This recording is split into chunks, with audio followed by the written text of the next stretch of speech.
How much control do you have with your crypto? Not as much as you'd think. You can't control if it rugs, you can't control if it pump and dumps, and sometimes you can't even sell. Bitcoin and DeFi was supposed to be the sword that cut the fiat dragon's head off and gave the power back to the people. But instead, it's like a hydra that's grown a million heads. People looking to escape the Ponzi scheme of fiat and governments found themselves in a world of rug pulls, pump and dumps, and bad actors abusing the control they get from starting projects.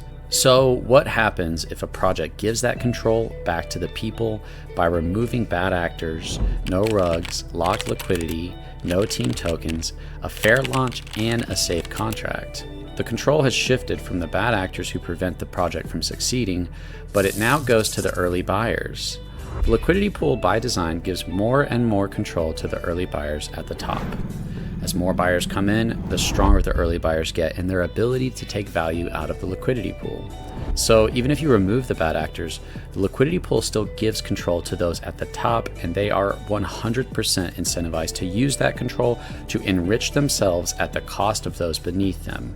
Whoever makes the biggest red candles in a project is rewarded the most. Whoever damages the project the most, whoever hurts the narrative the most, and whoever destroys the project is rewarded the most.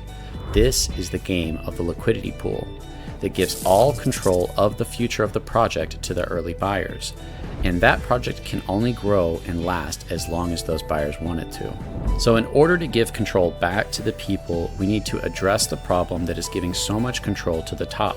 The liquidity pool takes and sends out value. So we need something that takes in and sends out value that counters the liquidity pool's Ponzi structure. Tokenomics and tax is another method of taking and sending value. By collecting on a buy and sell, you take value, but instead of rewarding those who damage the project, let's reward those who keep it alive. Selling damages the project, so buying and holding grows the project. Instead of the value being attached to the liquidity pool, let's detach it by converting it to a stablecoin. So when whales sell, they leave behind real value that isn't affected by the taking of the LP. Instead of giving out value immediately like the liquidity pool does, let's delay and give it to stakers, keeping the project alive. This simple fix addresses the Ponzi structure of control, going to early buyers, and takes that control and gives it right back to the community. The power and control should be in the hands of the people. And a project which does that is much more likely to succeed rather than one that abuses the system to benefit off their loss. Take control back and join Control Token today at www.controltoken.net.